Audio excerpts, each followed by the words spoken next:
Revenge with Karen. I knew the exact moment my career at Miller Logistics was dead on the table. It wasn't when the quarterly projections dipped, and it wasn't when my late husband's portrait was moved from the lobby to the breakroom hallway next to the fire extinguisher. No, the death certificate was signed the second Marcy walked into the boardroom wearing Laubautins that cost more than our forklift drivers make in a month, clapping her hands like she was summoning servants at a brunch she didn't pay for. She had that specific kind of MBA energy, the kind that uses words like synergy and disruptive, because they don't know how to actually negotiate a fuel surcharge with a union rep in Detroit. I sat at the far end of the mahogany table, nursing a coffee that tasted like battery acid and resignation. I've been running the contracts division for 15 years, know where the bodies are buried because I'm the one who drafted the liability waivers for the shovels. If you're enjoying this train wreck of corporate hubris and want to see a girl boss get absolutely dismantled by fine print, go ahead and hit subscribe and drop a like. Anyway, back to the massacre. Marcy, my lovely daughter-in-law and newly appointed chief operating officer, didn't look at me. She looked through me. She was busy projecting a slide deck that was 90% stock photos of diverse people shaking hands and 10% actual data, which happened to be wrong. She was talking about pivoting to a tech-first logistics paradigm. We haul gravel and auto parts, Marcy. We don't need an app. We need drivers who don't fail drug tests. The legacy infrastructure, Marcy said, her eyes finally landing on me like a predator spotting a wounded gazelle, is holding us back. We have too many redundancies in the back office. Too much paperweight. The room went quiet. The other department heads, men my husband, Todd, had hired, men I had bailed out of compliance nightmares more times than I could count, stared at their notepads. Cowards. They knew legacy infrastructure was code for Dana. They knew paperweight meant the woman who actually read the contracts before signing them. I didn't flinch. I just took a slow sip of that terrible coffee. Interesting perspective, Marcy, I said, my voice level. Considering the legacy infrastructure just saved us $3 million in EPA fines last quarter, because I caught a clause in the disposal vendor's renewal agreement that would have made us liable for their negligence. But please, tell me more about the app. Marcy's smile didn't falter, but her eyes hardened. It was that terrifying, botox-frozen glare that suggests the person behind it has never heard the word no without immediately calling a manager or a lawyer. We appreciate the history, Dana, truly. But Todd is gone, and this company needs to evolve. We'll be scheduling one-on-ones to discuss future alignments. I think you and I need a special block of time. Alignment. That's corporate for get your box ready. I felt a cold knot in my stomach, not of fear, but of a deep, simmering rage. It wasn't just the disrespect, it was the erasure. I wasn't just Todd's widow. I was the one who stayed late when Todd was sick. I was the one who negotiated the merger with the private equity ghouls 3 years ago when cash flow was so tight we were paying vendors in promises. I was the one who kept the lights on, while Marcy was busy curating her Instagram feed to look like a working mom, despite having 2 nanas and a personal assistant for her dog. The meeting dragged on for another hour of buzzword bingo. Holistic approach, drill down, low-hanging fruit. I stopped listening and started observing. I watched the way the CFO, Dave, wouldn't make eye contact with me. I watched the way the HR director, spineless woman named Brenda, who I had personally mentored, was furiously typing on her phone under the table. They were all in on it. This wasn't a consultation, it was a coronation, and I was the old regime waiting for the guillotine. When the meeting adjourned, Marcy made a point of stopping by my chair. She smelled like expensive vanilla and unearned confidence. She placed a hand on my shoulder, gesture that was meant to look comforting, but felt like she was checking for pulse so she could call the coroner. I know this is hard, Dana, she whispered, loud enough for the lingering executives to hear. Change is scary at your age, but we have to think about the shareholders. We have to trim the fat, trim the fat. I stood up, smoothing the skirt of my navy suit. I am 45 years old. I run 5 miles a day, have a mind like a steel trap, and a tolerance for bullshit that was currently redlining. I agree, Marcy, I said, offering her a smile that didn't reach my eyes, a mirror image of her own plastic pleasantry. The shareholders deserve value. Efficiency is key. I look forward to our chat. I walked out of that conference room with my head high, the sound of her stilettos clicking behind me like a countdown clock. She thought she was hunting me, thought I was just the grieving widow holding onto a ghost job. She didn't know that I wasn't just an employee. I was the architect of the very floor she was standing on, and she had no idea that I had installed a trapdoor. I went back to my office, the corner office that used to be Todd's, the one Marcy had already instructed maintenance to measure for structural updates, and I closed the door. I didn't cry. I didn't panic. I sat down at my desk, locked the bottom drawer, and pulled out a single red folder. Inside wasn't a resume. It wasn't a plea for mercy. It was a document I had drafted 3 years ago during the Evergreen acquisition panic, when the board was terrified of a hostile takeover and begged me to secure the loyalty of the executive team. They had signed everything I put in front of them without reading it, too busy hyperventilating about stock prices. I opened the folder to page 14. The paragraph was short, boring, really. Just legal text in 11-point Times New Roman. But to me, it looked like poetry. It looked like a loaded gun. Marcy wanted to trim the fat. She wanted to talk about alignment. Fine, we would talk. But first, I needed to let her dig the hole a little deeper. I needed her to feel safe. I needed her to think she had won. I turned to my computer and saw the first email from HR. Subject urgent. Policy updates and signature required. The game was on. The email from Brenda in HR was a masterpiece of passive-aggressive corporate violence. It was flagged high importance and contained a 40-page PDF attachment titled Employee Handbook and Compensation, Restructuring 2024. The body of the email was sickeningly sweet. Hi, Dana. Just doing some housekeeping to get everyone on the same page with Marcy's exciting new vision. Please sign and return by EOD. Thanks, I didn't sign it. I didn't even reply immediately. Instead, I hit print. The heavy-duty laser printer in the hallway hummed to life, churning out the pages. I stood there, watching the paper stack up, feeling the eyes of the junior analysts on me. The office atmosphere had shifted overnight. It's amazing how quickly a workplace turns into a high school cafeteria when the alpha queen decides someone is out. People I had hired, people whose baby showers I had organized, were suddenly fascinated by their spreadsheets when I walked by. They could smell the blood in the water. I took the warm stack of paper back to my desk, grabbed my red pen, the one I usually reserved for slashing vendor markups, and started reading. It was worse than I thought. It wasn't just housekeeping. It was a demotion disguised as a lateral move. Clause 4.2, renegotiation of title. Clause 8.1, revocation of seniority bonuses. And the kicker, Clause 15, A, at-will termination revision, which essentially stripped executive officers of specific grievance rights if their role was deemed redundant due to technological advancement. Marcy had written this, or rather, she had paid some overpriced external consultant to write it, specifically to target me. It was a bear trap painted to look like a welcome mat. I circled the clauses, underlined the contradictions with state labor laws. I annotated the margins with case law citations.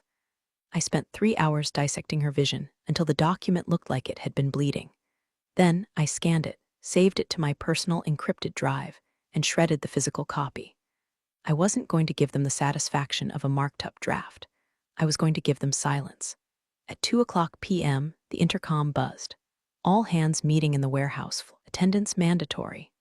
I walked down to the warehouse. The air changed as soon as you crossed the threshold from the carpeted offices to the concrete floor. It smelled of diesel, dust, and cardboard. This was the heart of the company. These were the guys who actually moved the freight. They looked tired. They were leaning against pallets, arms crossed, wearing neon vests that were stained with grease. Marcy stood on a makeshift stage made of wooden pallets, holding a microphone like she was performing a stand-up special. She had swapped the stilettos for pristine white sneakers, a calculated attempt to look down to earth that only made her look more like a tourist in her own business. "Hey team," she shouted, her voice echoing badly in the cavernous space. "Who's pumped about Q3? Silence. A forklift beeped in the distance. I know, change is tough," she continued, undeterred by the total lack of enthusiasm. "We are streamlining. We are cutting the dead weight so you guys can move faster. We're introducing a new app that tracks your brakes to the second, ensuring maximum efficiency." A murmur of discontent rippled through the crowd. Tracking brakes to the second. That wasn't efficiency. That was prison rules. I saw Mike, the foreman who had been with us for 20 years, shake his head and spit on the floor. Mike used to come to Todd's backyard BBQs. He caught my eye. For a second, I saw pity. He knew. Then Marcy dropped the hammer. She gestured to a large screen set up behind her. Here is the new organizational chart for the Midwest region. The chart popped up. It was a colorful web of boxes and lines. At the top, in a giant gold box, was Marcy COO. Below her, a clutter of new titles like VP of Synergy and Director of First Impressions. I scanned the chart for my name, Director of Contracts and Compliance. It wasn't there. I looked closer. At the very bottom, in a gray, detached box floating in the void, was a title, Legacy Consultant Interim. The breath left my lungs. She hadn't just fired me, she had publicly ghosted me. She had put my career in a gray box labeled Interim and projected it on a 20-foot screen in front of the entire company. I felt the heat rise up my neck, could feel the eyes of the warehouse crew shifting toward me. Some looked confused, others embarrassed. Marcy didn't look at me. She was too busy pointing at the gold box with her name in it. This structure, she chirped, allows for rapid decision-making without getting bogged down in historical bottlenecks. Historical bottleneck, that was me. I didn't storm the stage. I didn't scream. I did something that scared them more. I took out my phone, snapped a high-resolution photo of the screen, and then turned around and walked out. I went straight to the printer room on the executive floor. I needed to see if the digital erasure matched the physical reality. Sure enough, the new org charts were already being taped up. My name was gone from the phone directory list pinned to the wall. I walked back to my office and started packing. Not everything, just the personal things. The framed photo of Todd and me in Hawaii, the crystal paperweight the team gave me for my 10th anniversary, my ergonomic mouse. Brenda from HR appeared in my doorway, looking like a deer caught in headlights.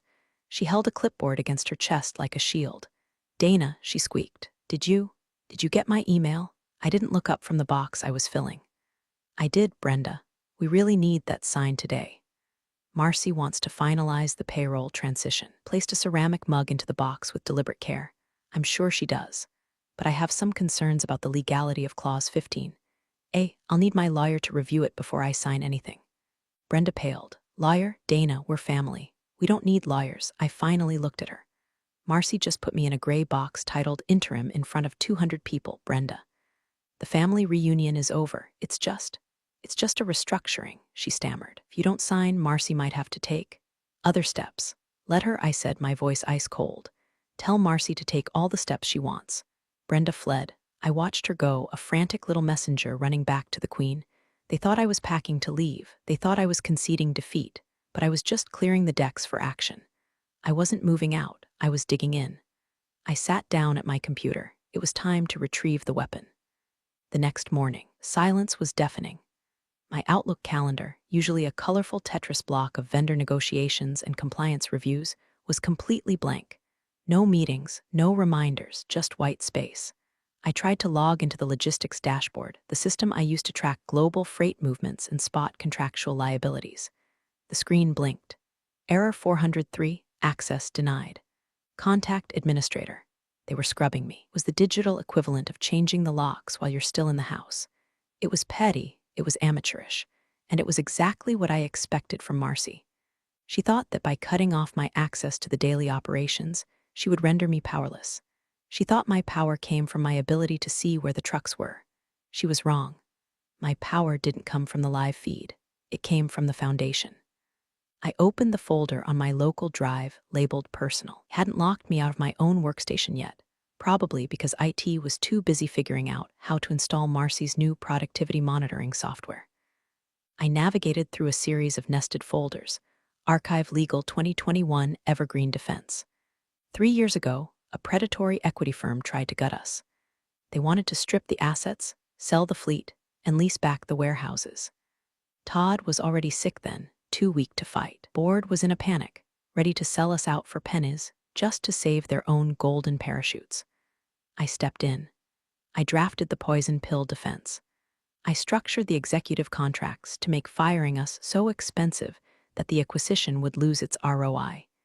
To get the board to agree to stay and fight, I had to offer them protection. I wrote new employment agreements for all C-level executives and key specialists, included a severance and equity security clause. It was designed to protect them from the raiders. But I also wrote one for myself. I found the file. D. Miller EMP Agreement Amended 2021 Executed PDF. I opened it. It scanned onto the screen, the legal text dense and comforting.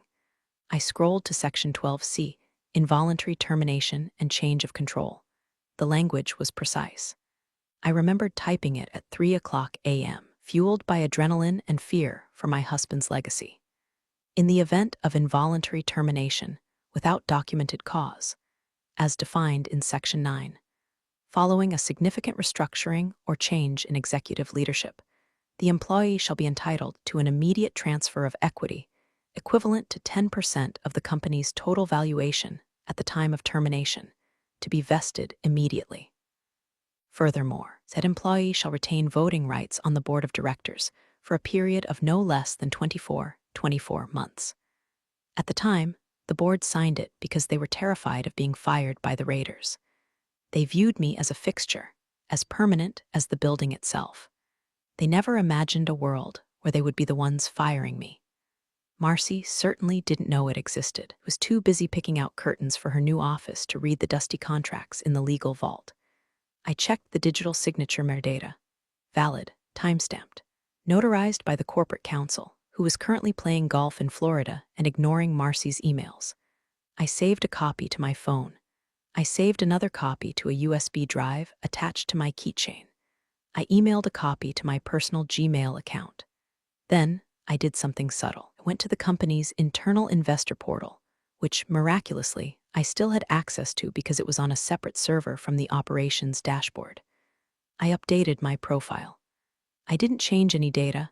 I just verified my contact information and linked my personal email as a secondary contact for equity notifications. It was a breadcrumb. My office door opened without a knock. It was the IT guy, kid named Kevin, who looked like he wanted to be anywhere else. He was holding a laptop. Hey Dana, Kevin mumbled, staring at his shoes. Hello, Kevin, here to take my computer, he winced. Marcy, the COO's office, said we need to cycle your hardware. Security updates. They want you to use this loaner for a while. He held out a battered Chromebook that looked like it had been dropped down a flight of stairs. I see, I said, leaning back in my chair. Does this loaner have access to the server? Basic email only. Restricted permissions. I smiled at him. It was a genuine smile this time. Poor Kevin, he was just a pawn. It's okay, Kevin, I understand. I unplugged my high-end workstation, the one with the dual monitors and the processing power to run complex logistical simulations. I handed it over. Be careful with it. There's a lot of history on that hard drive. I swapped it for the junk laptop and practically ran out of the room. I opened the Chromebook. It took 5 minutes to boot up. The screen was dim. It was an insult, a calculated humiliation designed to make me quit. But I wasn't going to quit. I needed them to fire me. I needed the involuntary termination. If I resigned, Clause 12C was void. If I quit, I got nothing but a pat on the back. I needed Marcy to pull the trigger. I sat there in the silence, staring at the gray Google logo. I was a ghost in the machine now. No access, no power, no voice. Just a woman in a corner office waiting for the axe to fall. My phone buzzed, a text from Marcy. Dana, can you come to my office? We need to have that chat. Now, this was it. The ghost was about to haunt the house. Marcy's office was a fishbowl. Literally. She had replaced the frosted privacy glass with clear floor-to-ceiling panes because she believed in radical transparency, which, in practice, meant she wanted everyone to see her being important, but she couldn't hear anyone screaming for help. I walked in with nothing but my phone and a small clutch purse. No notepad, no pen. I didn't need to take notes. I needed to make history. Marcy was sitting behind a desk that was comically large, a slab of white marble that looked like a sacrificial altar. She didn't stand up when I entered. She gestured vaguely at a low-slung, comfortable modernist chair opposite her. Dana, she said, her voice dripping with that patronizing softness people use on toddlers and the elderly. Thanks for coming up. Close the door, would you? I closed the glass door. It didn't block out the sound of the office, just muffled it. I could see the heads of the accounting department turning toward us. We were on display. How are you holding up? She asked, tilting her head.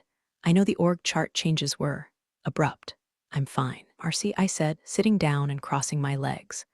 I'm just curious about the operational logic.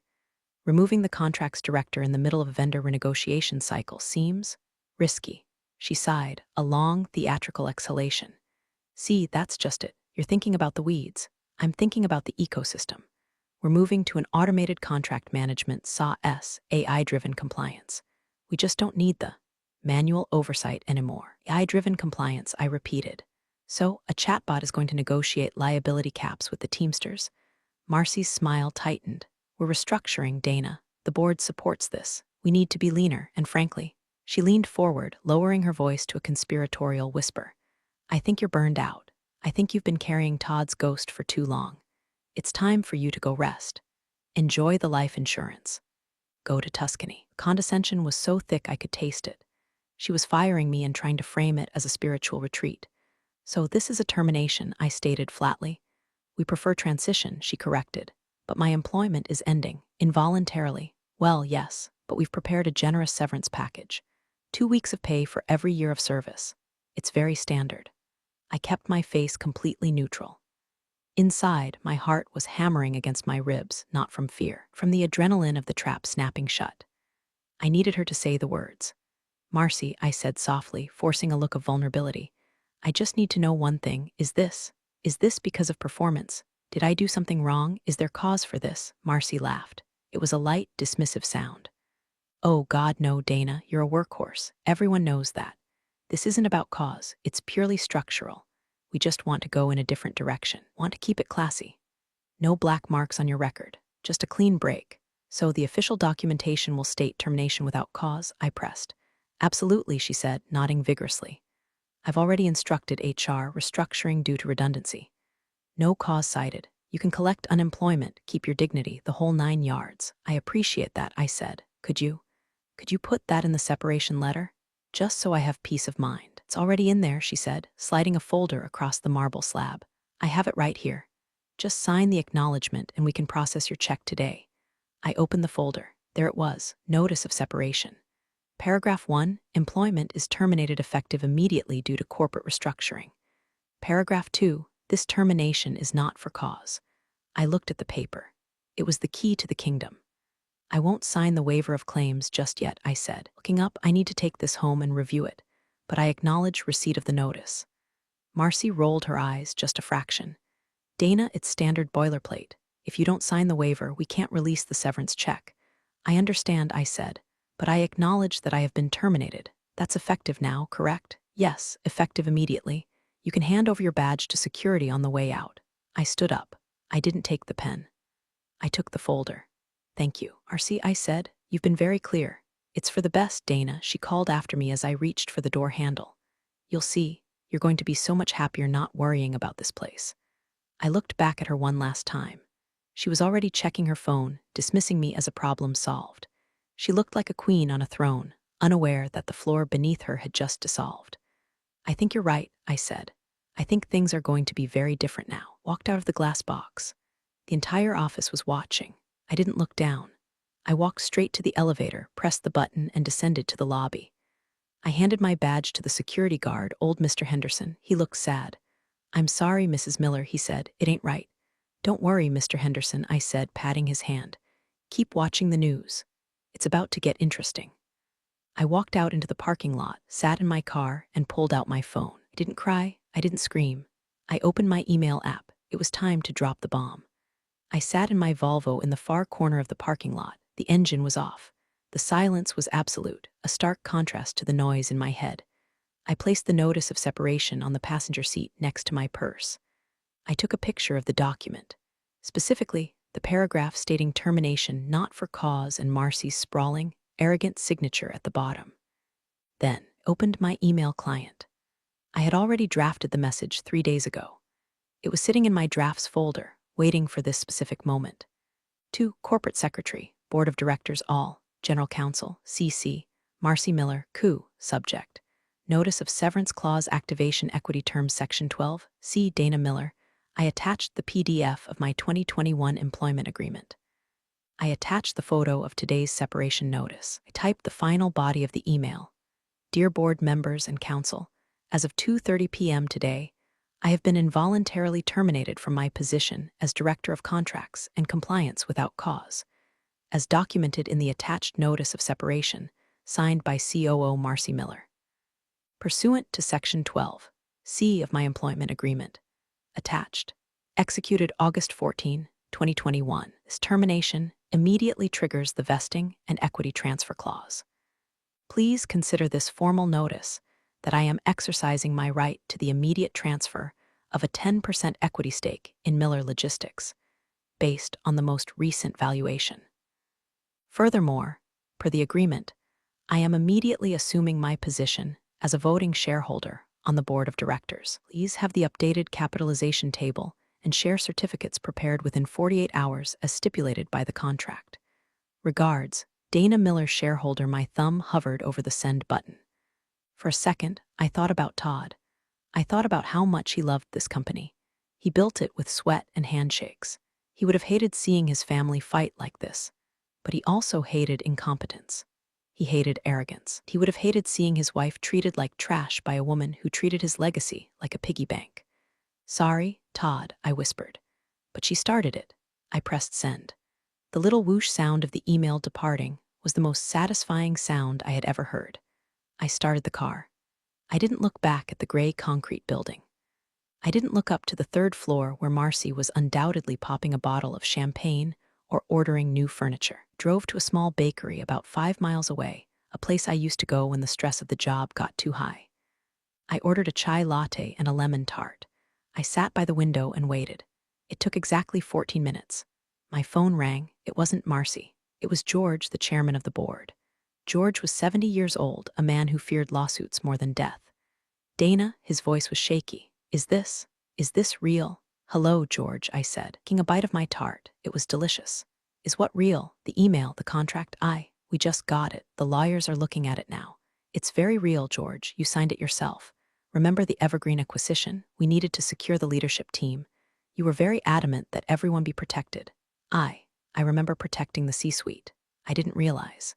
I didn't know you wrote one for yourself.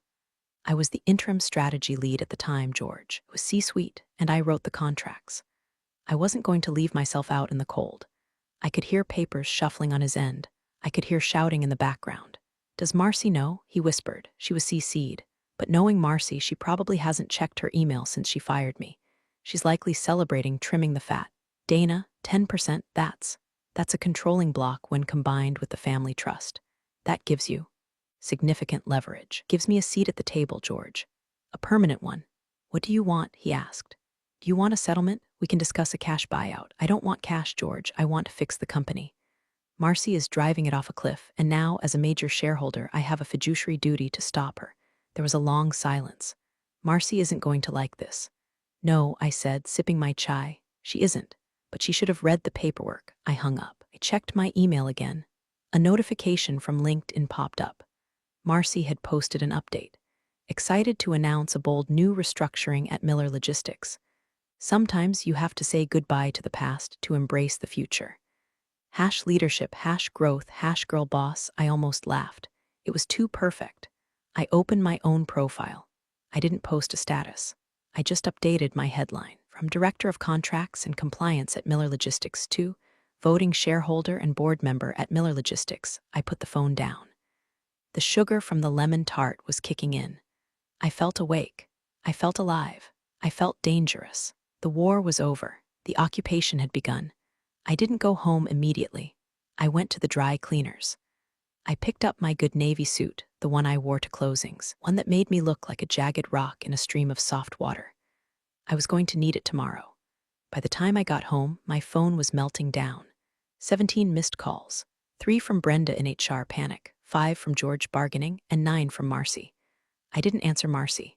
I let her scream into the void. Instead, I poured a glass of Pinot Noir and sat on my patio. The Illinois evening was cool. I listened to the voicemails. Dana, what is this email? Legal is saying, look, call me back. This is ridiculous. Marcy, 3:45 p.m. Tone, annoyed confusion. Dana, you can't just claim equity. That wasn't the deal. We need to talk. Marcy, 4:15 p.m. Tone, rising anger. Pick up the phone. The general counsel says the clause is valid. How is that possible? You tricked us. Marcy, 5:30 p.m. Tone, pure, unfiltered panic. I smiled at the sunset. I didn't trick you, honey. You just didn't do your homework. At 7:00 p.m., my doorbell rang. I checked the camera. It was a courier, not a process server, a specialized corporate courier. I opened the door. He handed me a thick envelope, delivery for Miss Miller, from Miller Logistics Legal Department. I signed for it. Inside was a formal letter from the general counsel, a man named Robert who I had known for years. He was a good lawyer, which meant he knew when he was beaten. Dear Miss Miller, we are in receipt of your notice regarding the activation of Section 12C. Preliminary review confirms the validity of the executed agreement dated August 2021. The board acknowledges your change in status. A capitalization adjustment is being processed.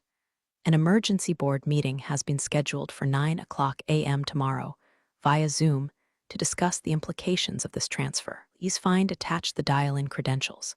Sincerely, Robert Vance, General Counsel. They had folded. They had to. The contract was airtight. If they fought it in court, discovery would reveal that they hadn't read their own executive agreements. It would be negligence. The shareholders would sue them into oblivion. Accepting my claim was the only way to keep the dirty laundry indoors.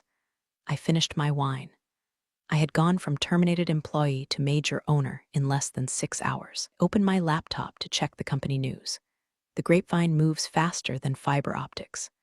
On the anonymous employee forum, which I wasn't supposed to know about, but absolutely monitored, the thread was exploding.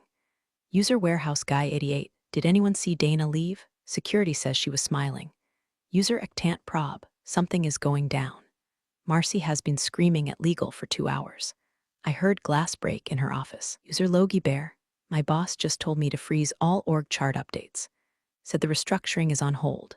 What is happening? I typed a single reply under a throwaway account I kept for emergencies. User just watching, check the shareholder registry tomorrow. I closed the laptop. Marcy had spent 6 months trying to push me out because she thought I was old, irrelevant, and powerless. She thought power came from the title on your door. She didn't understand that in our world, power comes from the ink on the page. She had handed me the gun, aimed it at her own foot, and pulled the trigger. I went to bed early. I slept like a baby. I had a board meeting in the morning, and I wanted to look fresh. The Zoom waiting room is a modern purgatory. You stare at your own reflection, fixing your hair, adjusting your lighting, waiting to be admitted by a host who holds your digital fate in their hands. 8:59 a.m., I sat at my dining room table. I was wearing the navy suit. My hair was pulled back in a severe, elegant bun. Behind me, a curated bookshelf and a calm, neutral wall. No distractions. The screen flickered. Connecting, I entered the meeting. The grid populated. There were 7 squares. George, chairman, looking like he hadn't slept. Robert, general counsel, looking defeated. 3 other non-executive directors, looking terrified. Marcy was in her glass office. The lighting was harsh. Her hair was slightly frazzled, a loose strand hanging by her ear. Her eyes were red.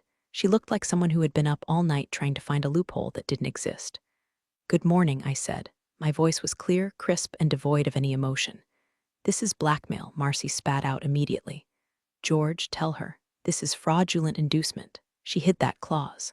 I didn't hide anything. I replied calmly, looking directly into the camera lens.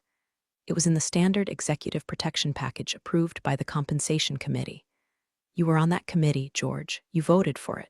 George rubbed his temples. I recall the package. I didn't realize it applied to interim roles. The definition of executive in the bylaws is quite broad, I said, but we aren't here to debate the contract. Robert has already validated it. We are here because, as of this morning, I hold 10% of the voting stock, which brings me to the agenda. There is no agenda, Marcy shouted. We are here to negotiate your buyout. You take a check and you walk away. I leaned forward slightly. I'm afraid that's not how this works, Marcy. I'm not an employee you can dismiss with severance anymore. I'm a partner, and partners have rights. I picked up a document from my table. Per Article 9, Section 4 of the corporate bylaws, any shareholder holding more than 5% of the company's equity may call for an immediate vote of no confidence regarding executive leadership if said leadership has demonstrated fiscal irresponsibility or exposed the company to significant legal liability. The room went silent. Even Marcy stopped breathing for a second. You exposed the company to legal liability yesterday, I continued. You terminated a protected class employee without reviewing her contract, triggering a massive equity dilution event. That is negligence, Marcy. You cost the existing shareholders, including the family trust, 10% of their value in a single afternoon because you didn't want to read a PDF. You can't do this, Marcy whispered. I can. And I am. I am formally calling for a leadership review and a motion to remove the chief operating officer, pending an investigation into competence and breach of fiduciary duty. Seconded, said a voice. It was Robert, the general counsel. Marcy whipped her head around to look at her screen, betrayal written all over her face. Robert, you work for me. I work for the board, Marcy, Robert said, his face grim. And Dana is right. You triggered a poison pill because you were careless. We can't have that kind of risk at the helm. I am the family, Marcy shrieked. I am the future. Or liability, I said softly. George, call the vote. George looked at Marcy, then at me. He looked at the woman who was tanking the company with buzzwords, and the woman who had quietly kept it afloat for a decade. He looked at the woman who just outplayed the entire room without raising her voice. We have a motion and a second, George said, his voice heavy. All in favor of placing Marcy Miller on administrative leave pending review. I raised my hand. Robert raised his hand. The three other directors raised their hands. George hesitated, then slowly raised his hand. Marcy's mouth fell open. She looked around her glass office, realizing that the transparency she loved so much meant everyone outside could see her falling apart. Motion carries, George said. You're fired, Marcy. I didn't say it. I didn't have to. The silence said it for me. I'm disconnecting, Marcy stammered. She fumbled for the mouse. Video cut to black. I sat back in my chair. My heart was steady. Now, I said to the remaining stunned faces, let's talk about that logistics app. It's garbage, and we need to kill it before it ruins Q4. The days following the vote were a blur of vindication. Marcy wasn't just put on leave. She was effectively erased from the decision-making loop. The board, terrified of my next move and desperate to stabilize the stock, gave me carte blanche to stabilize operations. I didn't take my old office back. I didn't need it. I requested a conference room on the executive floor be converted into a strategic review hub. Walking back into the building was surreal. The security guard, Mr. Henderson, did a double take when he saw me. Mrs. Miller, I thought. I'm back, Mr. Henderson. Consultant basis. Owner privileges. I winked at him. The elevator ride up was quiet. The doors opened. The atmosphere was different. The tension was gone, replaced by a confused curiosity. They knew Marcy was out. They knew I was back. They just didn't understand the physics of how it happened. I spent the first week undoing the damage. First, I killed the brake tracking app. I sent an email to the warehouse floor. Effective immediately, the mandatory time tracking pilot is canceled. We trust you to do your jobs. Just get the trucks loaded. I heard later that the foreman, Mike, actually printed the email and taped it to the break room fridge. Next, I met with the external consultants Marcy had hired. They were slick, young guys in tight suits who spoke entirely in jargon. So, Dana, one of them said, we're worried about the velocity of the synergy if we pause the rollout. I'm worried about the velocity of your invoices, I replied. Your contract has a 30-day termination clause. I'm exercising it. Have until Friday to hand over your deliverables and clear out. You can't just, I own 10% of the company and I have the proxy votes of the board, I said, leaning back. I can do whatever I want. Goodbye. It wasn't revenge. It was cleanup. It was scrubbing the graffiti off a historic building. Marcy, meanwhile, was fighting for her life in the background. She was flooding the board with emails, claiming I had manipulated the legal context and that my actions were a hostile coup. She threatened to sue the company for wrongful suspension. I let her. Every time she sent a frantic, poorly spelled email, she just proved my point. She wasn't a leader, she was a panicked amateur. The final nail in the coffin came during the formal review of her expenses. Robert, the general counsel, brought the file to my temporary office. Dana, he said, looking uncomfortable. You should see this. I opened the ledger. Marcy had been charging consulting fees to a shell company registered to her brother. She had been expensing client dinners that were clearly personal vacations. It wasn't a huge amount of money in the grand scheme of things, maybe $50,000, but it was fraud. Well, I said, closing the file, that's cause. Robert nodded, that's cause. Draft the termination letter, I said, for real this time. No severance. No equity. Just a lawsuit if she doesn't go quietly. She's family, Dana, Robert said softly. Are you sure? I looked out the window at the truck yard. I saw the fleet moving. I saw the business Todd built. She stopped being family when she tried to erase us, Robert. She's just a bad investment now. Cut the cord. The decision was made. Marcy wasn't just losing her job, she was losing her reputation. She would be lucky to get a job managing a mall kiosk after this. I felt a strange sense of peace.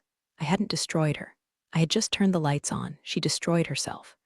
The day Marcy cleared out her glass office, the blinds were drawn. She didn't want an audience this time. I was in the break room making tea, not the battery acid coffee, but my own blend I brought from home when she came out. She was carrying a box. She looked smaller.